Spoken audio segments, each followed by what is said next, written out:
Well, the weekend has come to a close, but it does not end things here.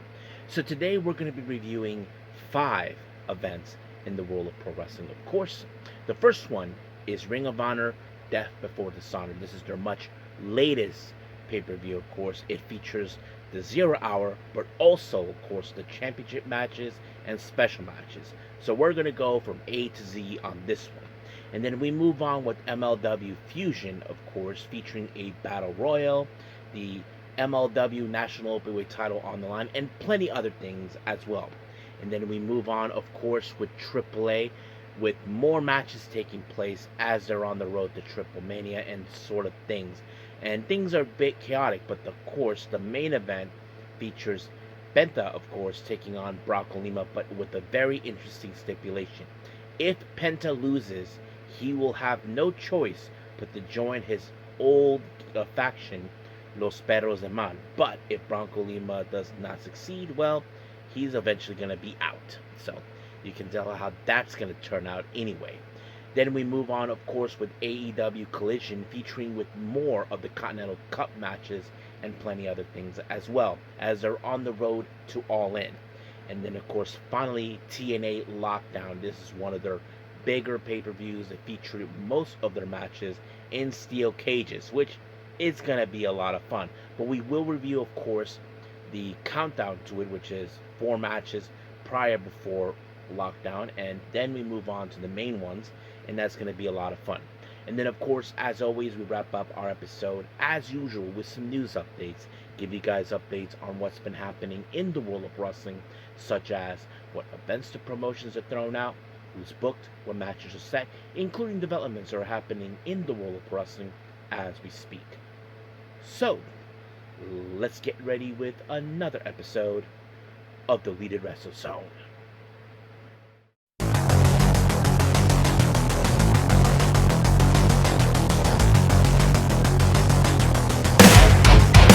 Are you ready?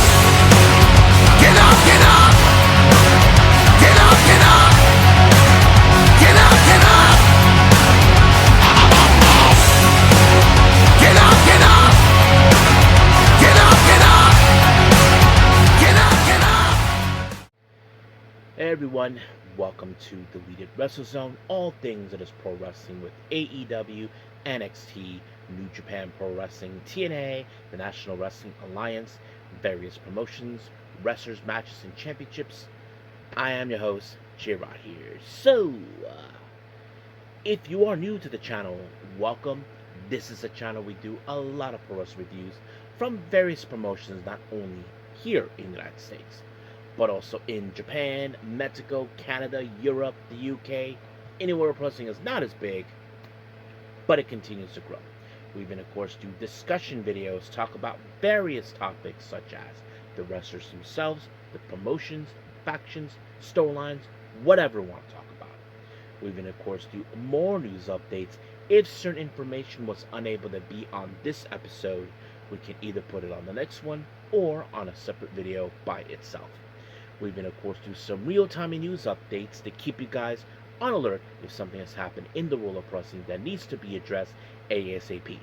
We even, of course, got the Nike Sayaka watch and various other cool wrestling content as well. So if you like what you see, please subscribe to us and click on that subscribe button. You'll be getting a lot of daily reviews and other cool wrestling content as well.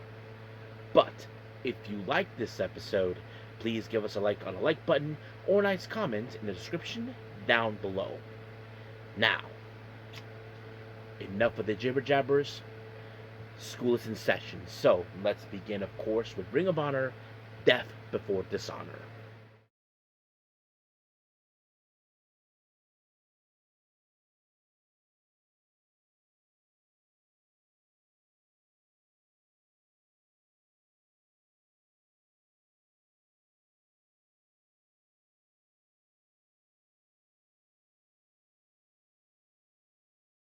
Okay, Ring of Honor Death Before Dishonor.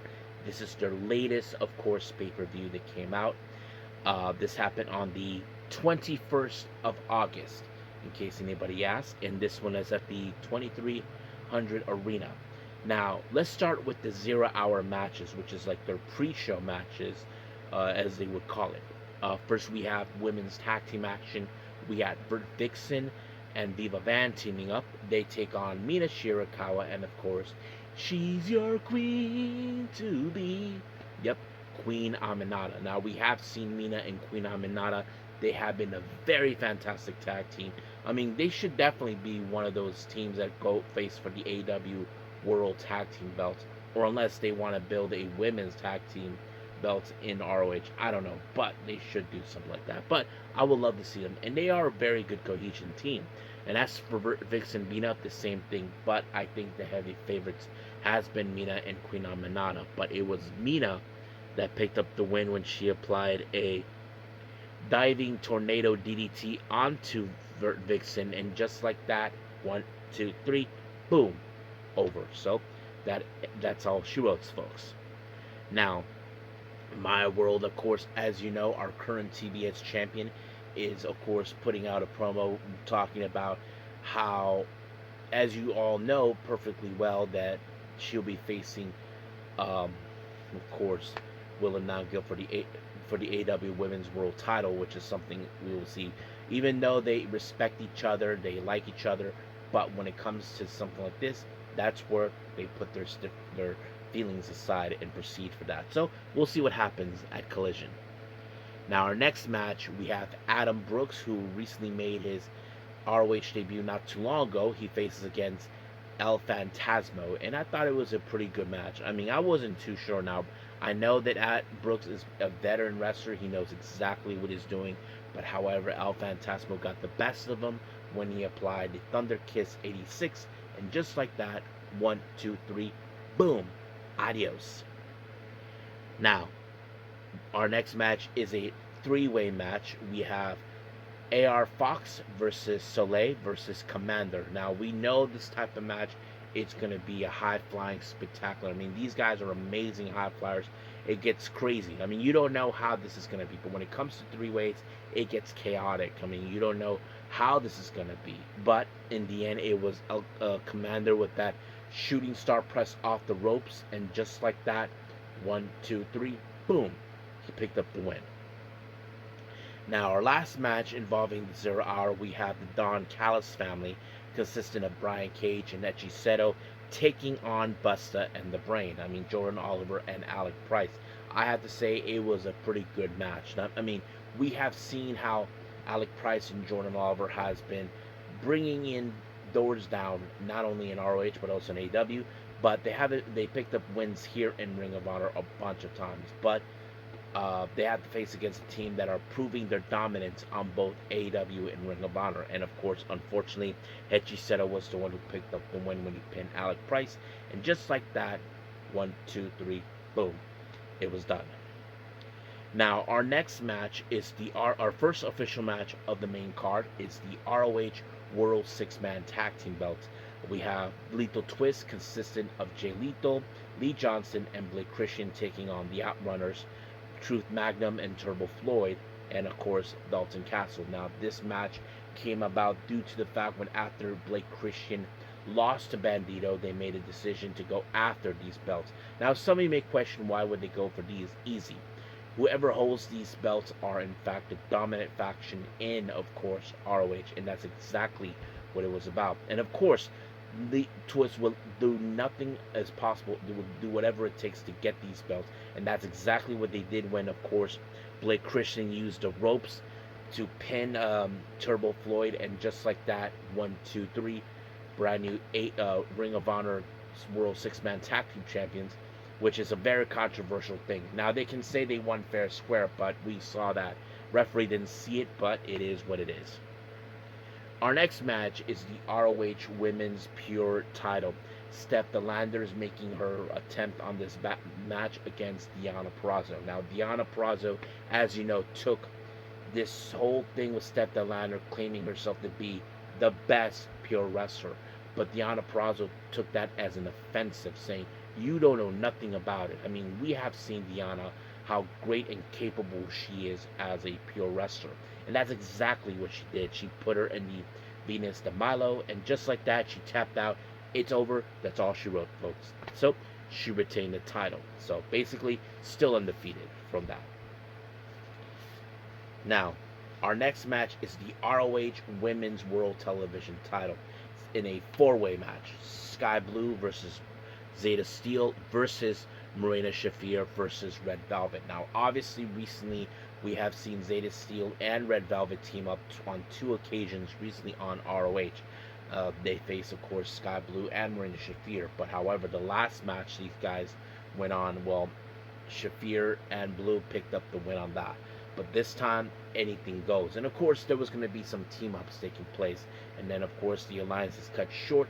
That's how things go. But however, it was Red Velvet that picked up the win by applying a frog splash onto Marina Shafir. And just like that, 1, 2, 3, it was over. However, John Moxley, who was watching this, well, he was in disbelief. Like, he thought Marina Shafir had this one. But nope, it did not happen. So, that's how things ended right there. Now, our next match. Now, originally we were supposed to have Nigel McGuinness versus Lee Moriarty for this belt. But however, due to the circumstances of him being hurt during the Continental Cup, might have forced him out.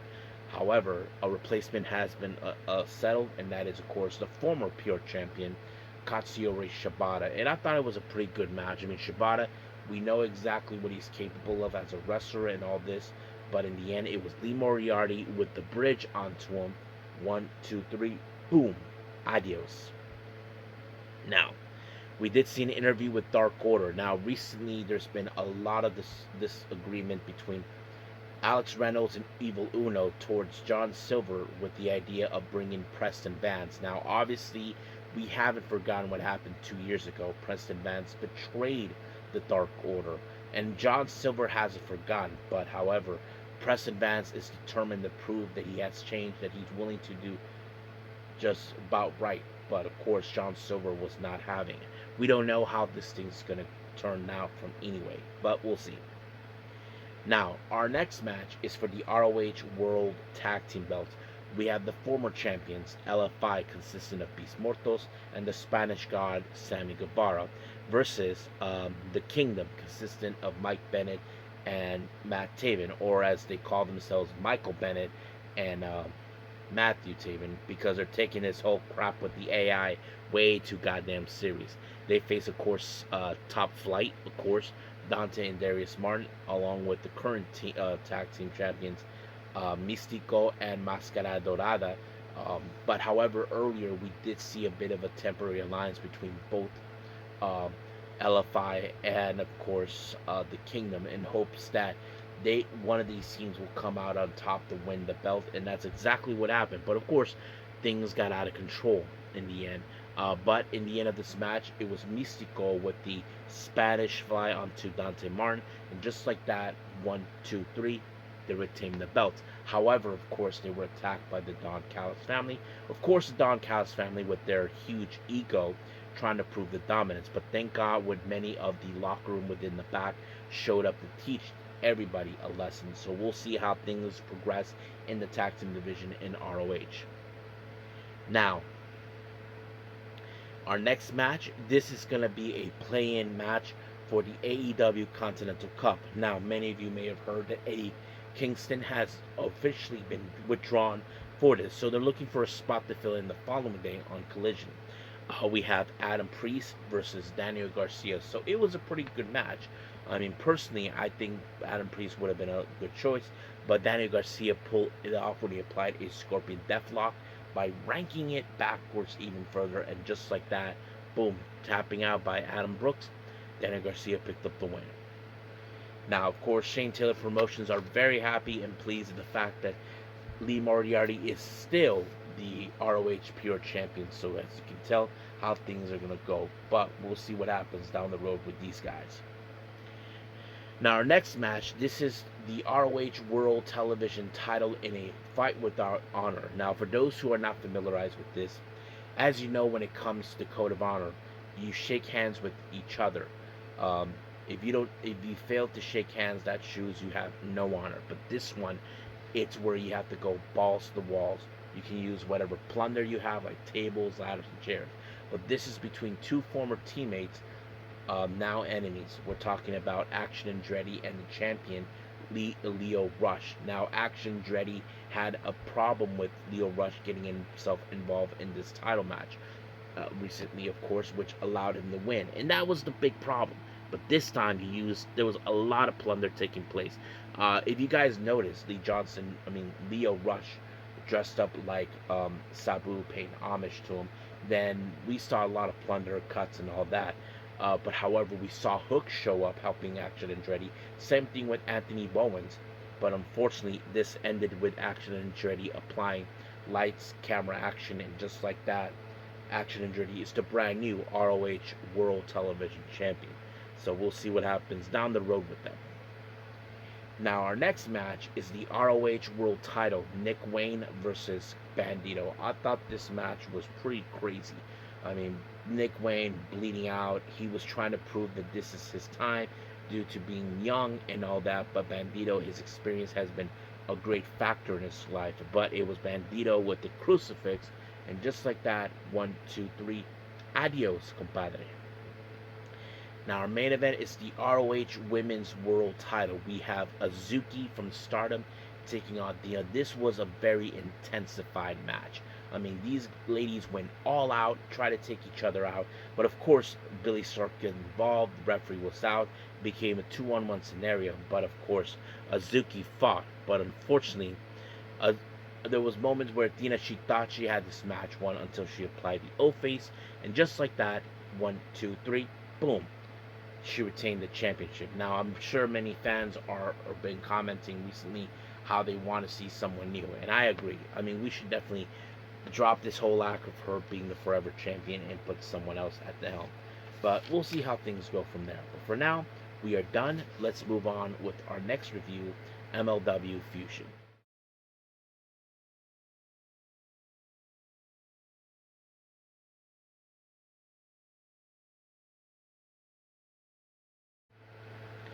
Okay, MLW Fusion. This is their latest show that was uploaded on their YouTube channel on the 22nd of August. Um, we have opened up with Killer Cross doing a promo. As you know, he's been a fighting champion. Well, he decided to put out an open challenge for anybody who wants a shot of the MLW World Heavyweight title. Then we saw the Skyscrapers, Josh Bishop, Dijak, and of course Bishop Dyer. So basically, obviously one of these guys was going to challenge Killer Cross for the belt, but the one person that stepped up was Josh Bishop. But it went chaotic, so you can tell how this was going to turn out. It became very intensified on this, so can't wait to see how things will progress. Now, our first match of the night, we have Zamaya taking on Angelica Riz. Now, Zamaya, we know that she doesn't speak, but she does her speaking in the ring, and she's been proving her dominance for the last couple of months. And she did so by applying a... this was a lightning match, of course, which you have 10 minutes to complete. Luckily, this match was over before then when Zamaya applied a Death Valley driver, and just like that, 1, 2, 3, boom, adios. Now, we did see an interview with Rich talking to Matt Riddle, so he decided to speak out saying how he's been helping out Cross and all this. However, he made a very surprising news that he will be participating in this year's Opera Cup tournament. So it's very cool to hear that, so I can't wait to see what else is going to happen. Now, those who may or may not been watching MLW, you may have seen a vignette that took place, and that vignette is the symbol of hate. As you know, members of Hate consisting of Hina and Saya Kamitani will be making their presence, so we'll see how that pulls out. Now, in the backstage, of course, we saw Corinne J and Jazzy Yang. Now, for those who don't know Jazzy Yang, she is the daughter of Jimmy Wang Yang. Of course, she's been a pro wrestler too. And of course, Shotzi Blackheart decided to put out the welcome wagon for these ladies, and that's exactly what she did. And of course, she wanted to give them an opportunity to challenge her, and they went rock, paper, scissors. Unfortunately, it was Jazzy who picked up the win, but however, Lady Frost, as you know, who's been aiming for the women's world title, she wants to have a shot, but instead she ended up going to face against Corinne Joy, as you know, to get herself all warmed up before that. So we'll see how that plays out. Now, Our next match, we have the MLW Southern Crown Championship, Kushida versus, of course, Trevor Lee. Now, of course, obviously, Kushida, as a member of Country Unit, they have been proving their point ever since then. But this match ended with Trevor Lee applying the cave-in, and just like that, 1, 2, 3, it was over.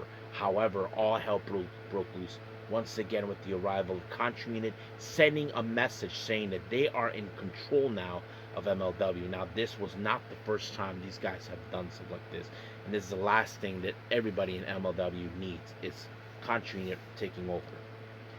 Now, our next match we have, which is our main event, the MLW National Openweight Championship, Austin Aries, who's been obsessed, of course, to get his hands on Mystico to prove that your match that we had was nothing more than a mere fluke.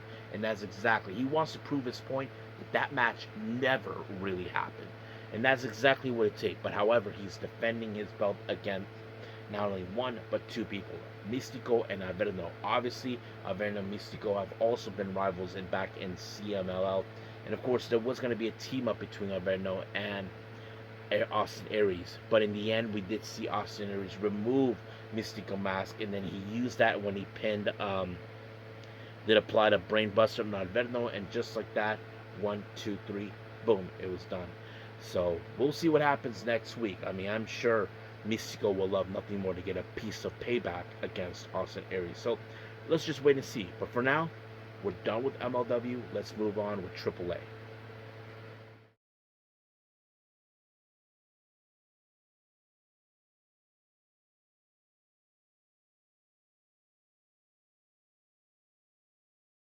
All right, AAA. We opened up with, of course, a very interesting matchup. We have Galeno de Mal versus Omos. Now, these two gargantuans, I mean, almost being bigger than Galeno. Well, Galeno does not back down from anybody, no matter how things progress. But however, this match ended in a disqualification by Omos because he used a chair and he got caught with the cookie jar. But he was determined to dismantle and punish Galeno by any means necessary. But of course, Rey Mysterio tried to tell him to calm down, to stop doing this.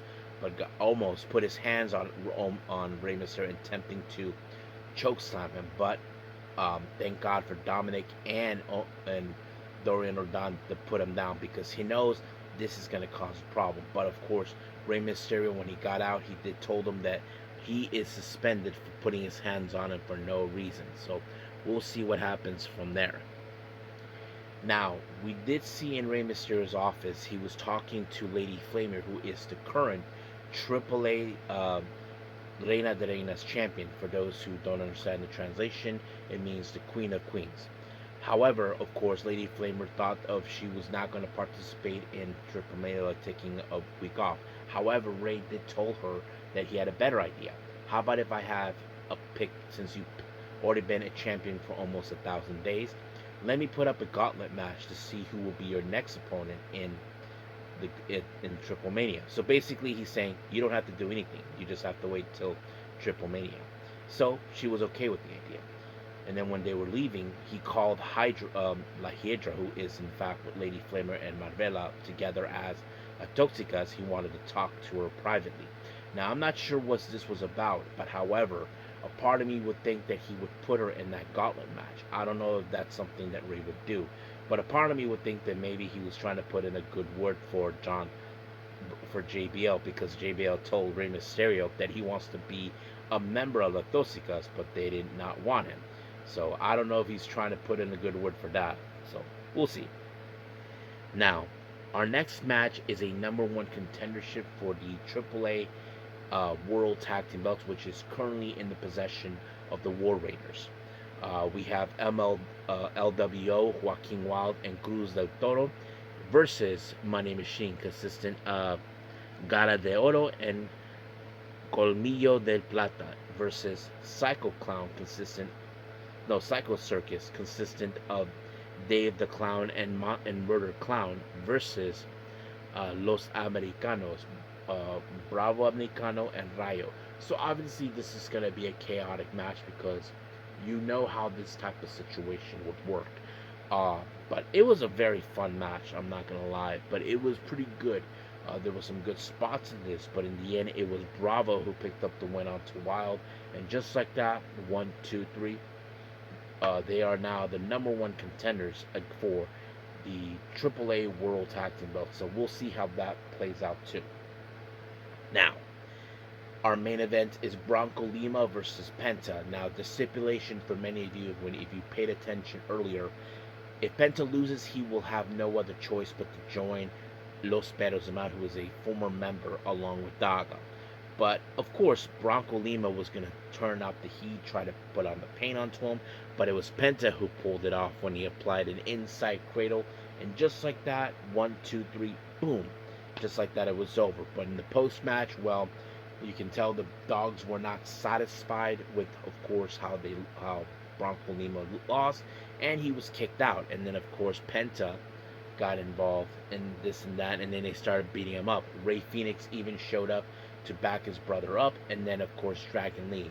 And then, of course, Penta said that he wants to put a match against himself, his brother, and Dragon Lee to take on Los Perros de Mar. So that's going to be a lot of fun to look at. So I can't wait to see that. But for now, we are done with AAA. Let's move on with our next review, and that is, of course, AEW Collision.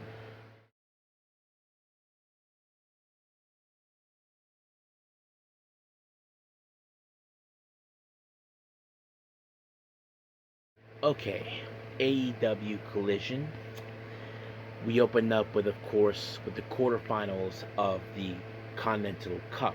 We have Orange Cassidy versus Kyle O'Reilly, which is a conglomeration showdown. Now, as you all know, Kyle O'Reilly has successfully defeated one of his best friends and someone he tagged and teamed up worked with for years, Roderick Strong, and now he's facing another guy who he also considers one of his closest friends, Orange Cassidy. Now, of course, Orange Cassidy can try to play his usual tricks, but at certain moments we know he can take it too seriously. But unfortunately, that didn't do any good for him because he ended up in the ankle lock, and just like that, it was over. Now, we did see a bit of an interview with Nigel McGuinness due to, as you all know, he injured his ankle. Giving an update that the fact is that he has withdrawn from the idea of pursuing the ROH Pure title, but he's making the decision to focus more on the Continental Cup. And of course, Will Ospreay showed up talking about how they're two Brits, making an impact in themselves, and he tells him how he was the one who broke the door down, how guys like him, and all that. And of course, Nigel was flattered and very thankful for him to say that. But he told him that there's one thing that the British has unable to do, and that is to win the actual world title. And he's telling him, this is your time, Will, because you may not get another opportunity like this ever again if that happens. So he knew that he has to do this now, and that's something I'm sure Will is considering. Now, our next match, we have the Divine Dominion taking on Tiara James and Erica Lee. Now, obviously, this match was going to fall in favors with the Divine Dominion because they put away, what's her name? Tiara James with the Divine Intervention, and just like that, 1, 2, 3, it was over. Now, consider that this is, in fact, a warm-up until we head to All In. Next match, we have another quarterfinals of the Continental Cup. Daniel Garcia, who won his ROH match, of course, recently faces his own teammate in the Death Riders, where you call it a Death Riders showdown, Claudio Castagnoli. And these guys were not going to hold back. They were going to go balls to the walls, regardless of how things were going to turn around. But in the end, it was Claudio Castagnoli with the sharpshooter that put away Daniel Garcia, and just like that, by tap out, it was over. Now, the Dogs, as you know, made a video interesting promo. Apparently now they're responding to accept the challenge for the AEW World Trios Championship. So they're sending a direct message over that. So we'll see where that goes. Now, our next match is a 6-man tag team match. We have the Hurt Syndicate, consisting of both Lashley and Benjamin. They team up with Lee Moriarty of the Shane Taylor Promotions, and they take on um, 3 other guys: Nick Nolan, Matt Mako, and Ryan O'Neal. However, as you guys remember recently, Hurt Syndicate just walked away out from Shane Taylor Promotions. Well, they did the same thing once again with Lee Moriarty, leaving him by himself, of course, and all of this and that. And of course, Lee Moriarty was able to pick up the win with the Border City Stretch onto um, Matt Mako, and just like that, it was over. And then we did see a post-match promo from Shayla Promotions putting out their name out there. But however, the remaining members decided they were being handled by the Bang Bang Gang, and it was a pretty good match. Of course, we know they're going to show their dominance exactly, but in the end, it was the Blade Runner by Jay White onto Carly Bravo that made the real statement, and just like that, 1, 2, 3, it was over.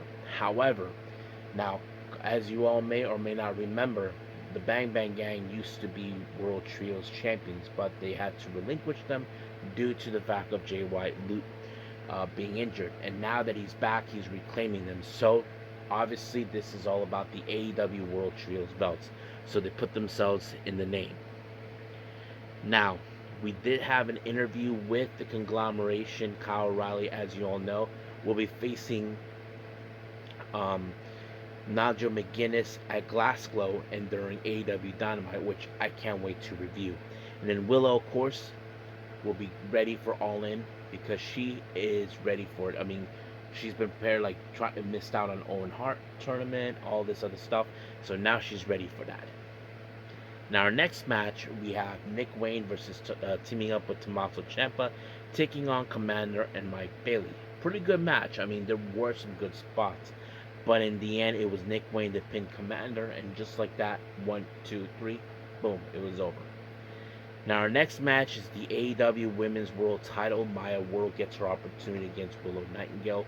Willow, as you know, is putting herself in this type of situation where she, as you know, is determined to go all the way to All In and hopes to walk in and out.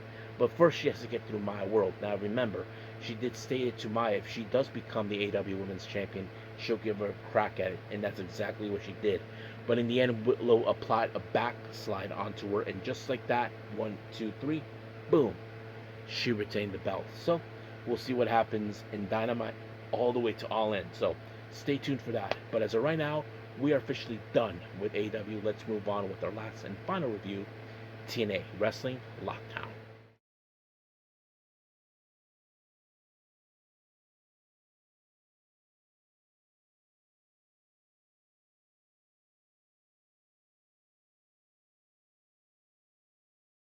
Alright, final review, TNA Lockdown. This is their much recent pay-per-view on a Sunday, which I'm okay with, of course, since that's where we're at right now on a Sunday. Now, we opened up with the countdown to Lockdown, which is their pre-show. First, we opened up with the Righteous taking on Vincent and Butch taking on Rich Swann and BDE. Now, recently, the Righteous have been trying to gain their membership, expand, and amongst those is BDE. So that kind of sets it up right there. But it was a pretty good match, not gonna lie. But in the end, it was the Autumn and Sunshine by Vincent onto BDE, just like that. 1, 2, 3, 1. However, the real question is how they're gonna persuade BDE to join. Well, we'll see how that turns up as we go. Now, we did see a bit of a video promo from the System. Now, 2 things are going on with them. Lethal Lockdown, which of course members like Alicia Edwards, Eddie Edwards, Brian Myers, and Bronson will be teaming up to take on Jada Stone, Fabian Eichner, Casey Navarro, and Ricky Souza. Basically, as you know, they're trying to prove that they are the true gatekeepers of TNA. But the real question is, can these people, Eichner, Stone, Navarro, and Souza, walk away? Well, we'll see what happens as we get there.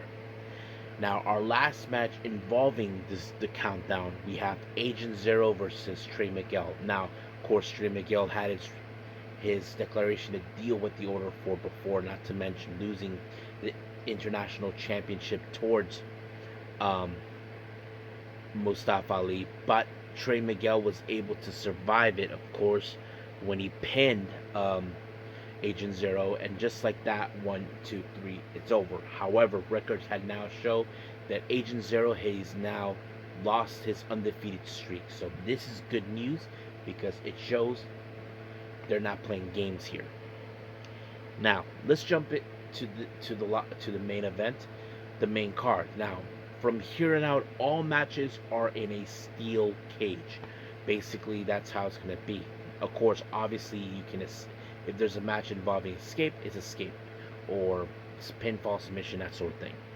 Our first match, we have AJ Francis versus Elijah. Now we've seen these guys go back and forth and that sort of thing, but AJ Francis has this dislike towards Elijah due to attacking expressions, in which of course expressions show up in a wheelchair, but obviously he was going to get involved, and that's exactly what happened. But because of the distraction, AJ Francis was able to put Elijah in a down payment, and just like that, 1, 2, 3, it was over. So he picked up the win. However, unbeknownst to AJ Francis, hometown man just showed up with a guitar, gave it to Elijah, and then he whacked AJ Francis with it. Now, AJ Francis may have won the battle, but it was in fact Elijah that gets the last laugh. So we'll see how that goes.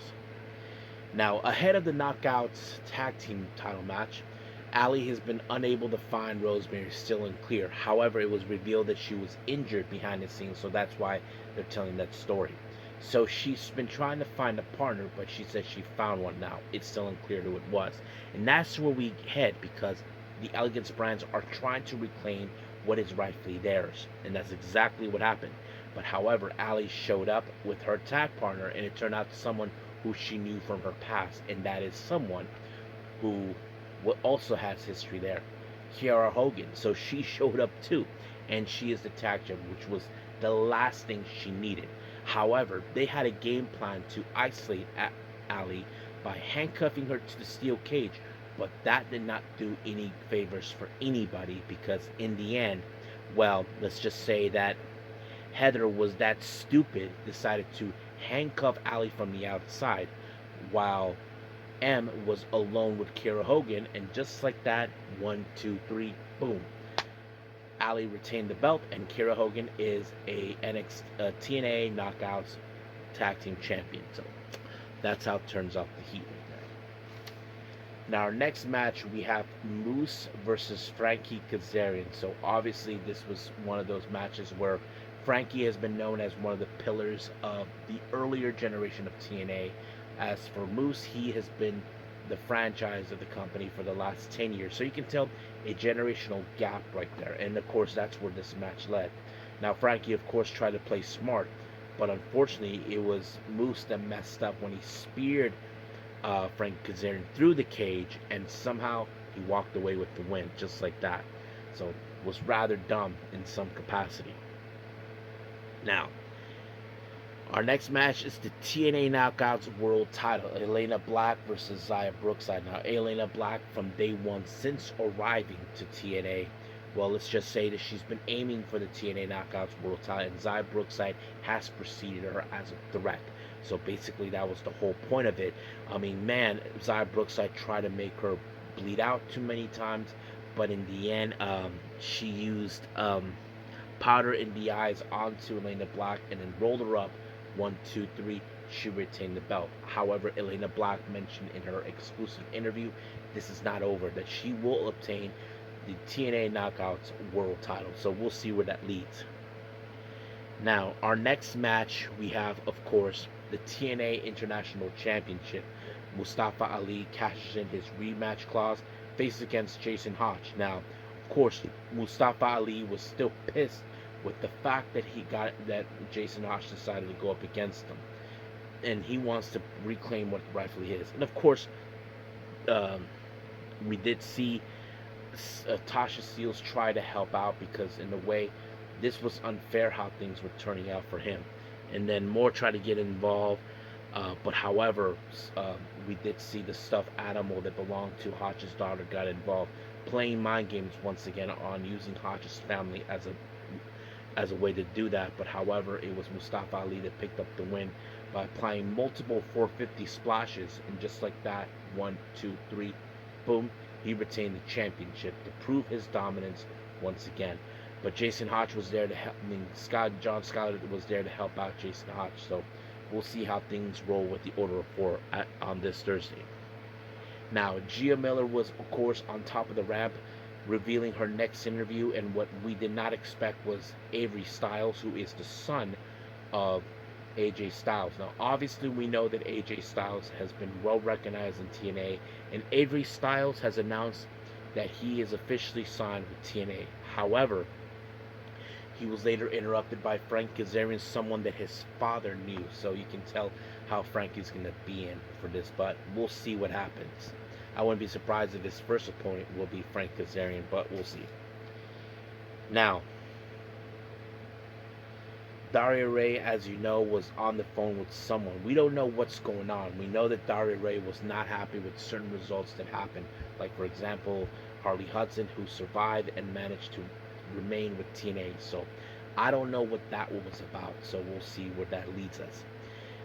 But later we did see Elijah was attacked out of nowhere. Santino was there. And of course, Daria heard it and she didn't give a shit for whatsoever. But however, I think if I was Daria, I would pay attention because someone has been attacking talent. First, it was Moose, then Cedric Alexander, then Elijah. The real question is, who is doing these attacks? That is the very good question.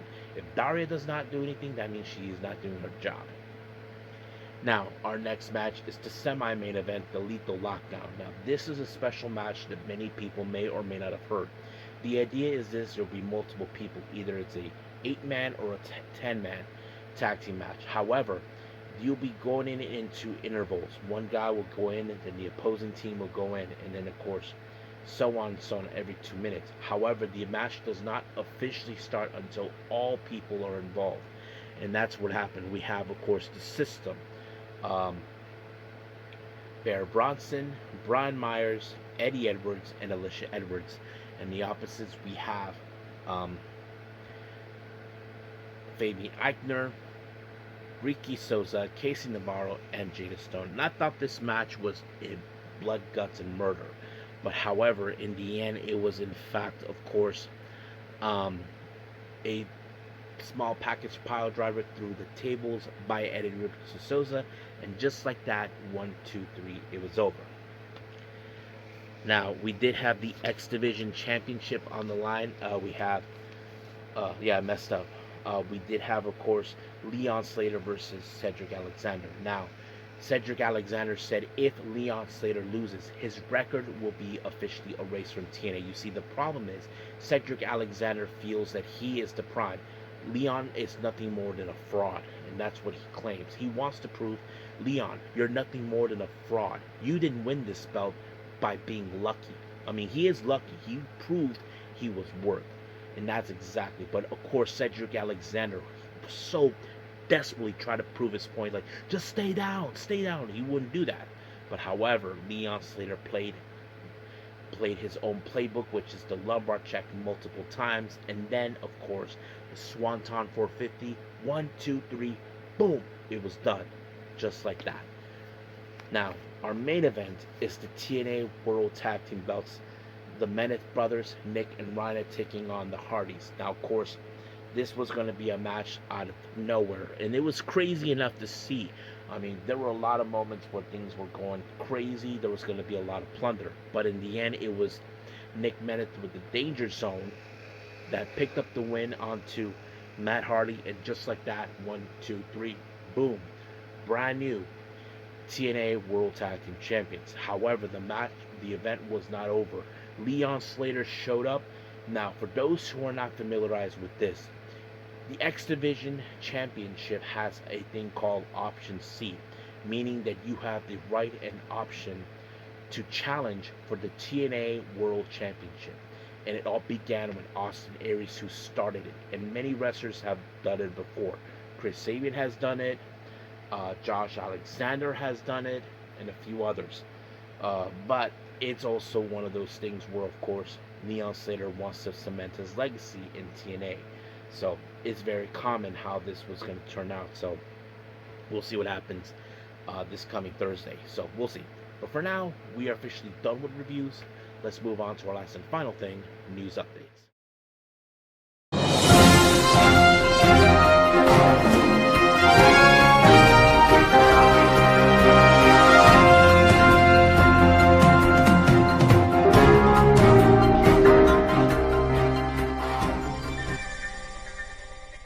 Alright, so welcome to our news update. So let's begin as always with upcoming events, starting with GCW. Now, as you know, we have the Denver show taking place on September 11th. Mind your business. They announced that we have Mr. Danger will take on BKM.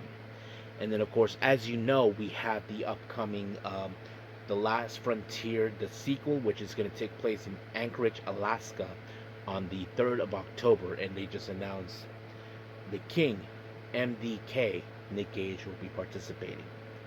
Now, on to some produced updates. For those who are not familiar with this promotion, is a pretty good one. As you know, we have Volume 4 taking place on the 13th of September. We have the Cowboy, consistent of Thomas Shire and one called Manders, will take on Man Like the Reese and, of course, Drilla Maloney. Then we have Oni Cray taking on Ox Adams.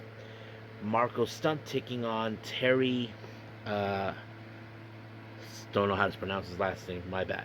Then we have Corrine Joy taking on Emerson Jane. And then we have Volume 5 that will take place on October 12th. Dark Sheik will be involved. Then we have Effie and then Mad Dog Connolly.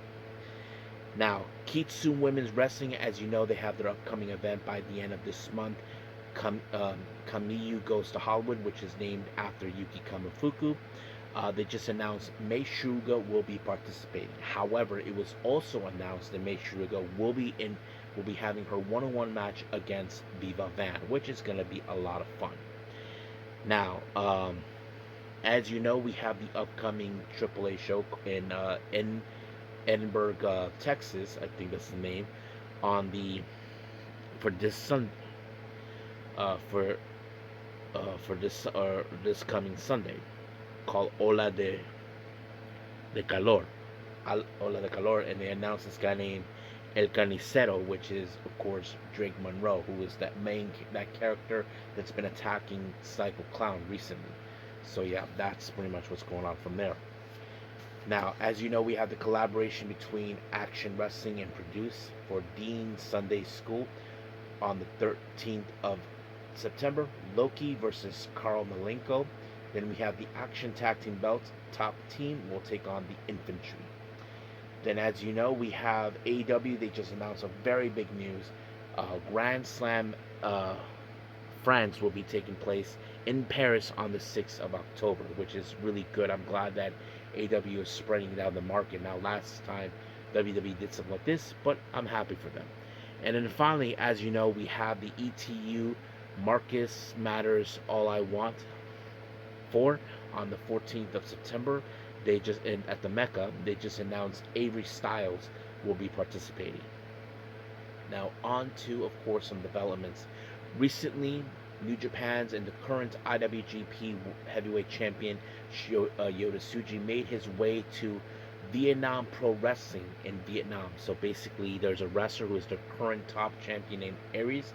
Well, apparently, Yota Tsuji has invited him to come train at the New Japan Dojo in Tokyo, which is a great honor for him, and that's very great news coming from there.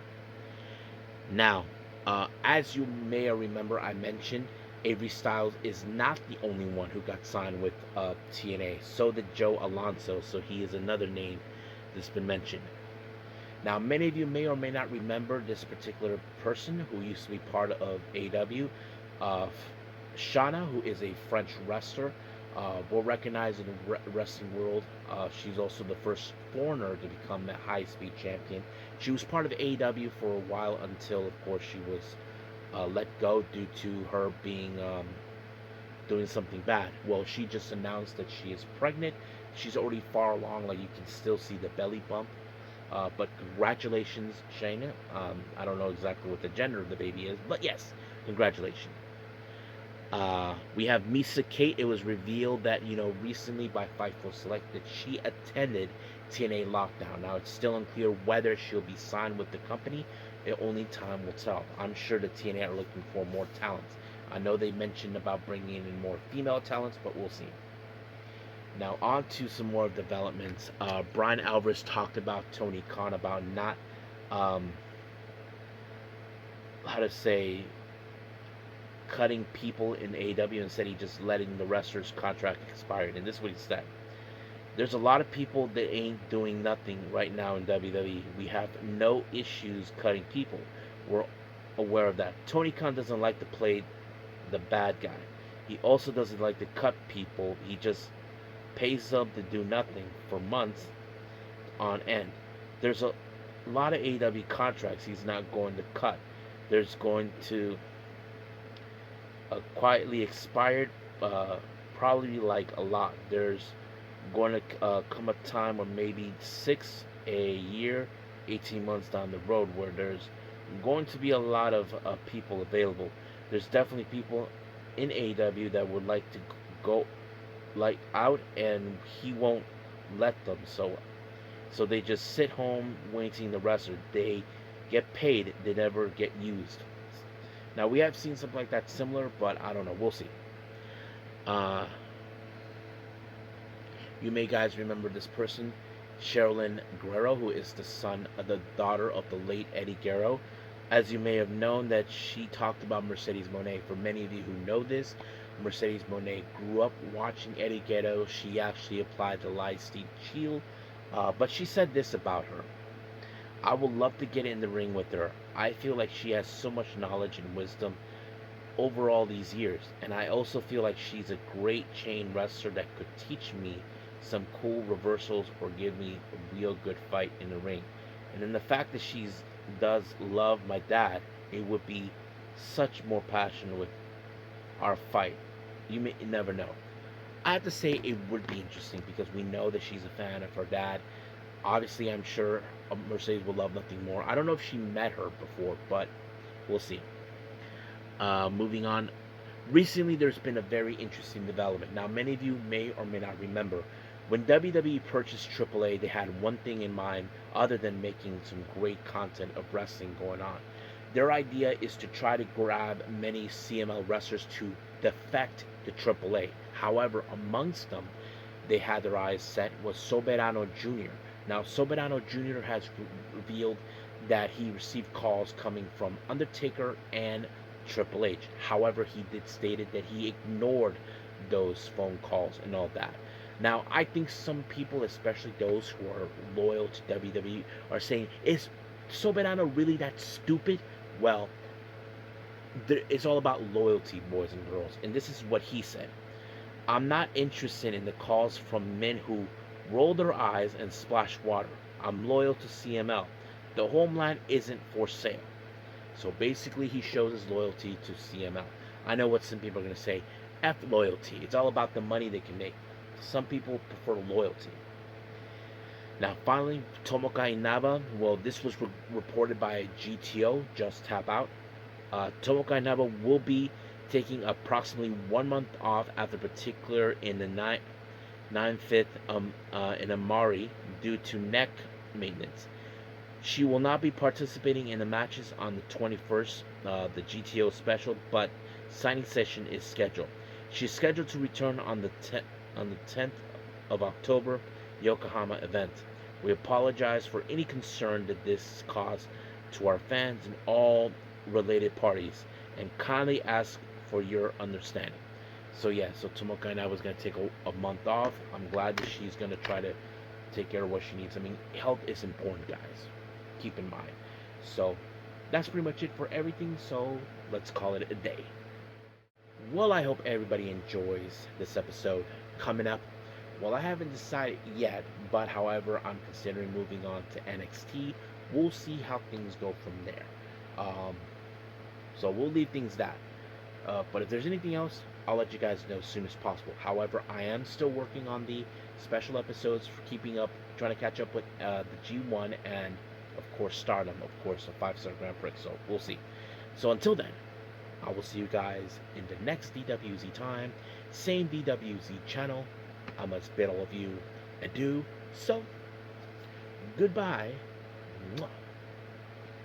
and have a nice day.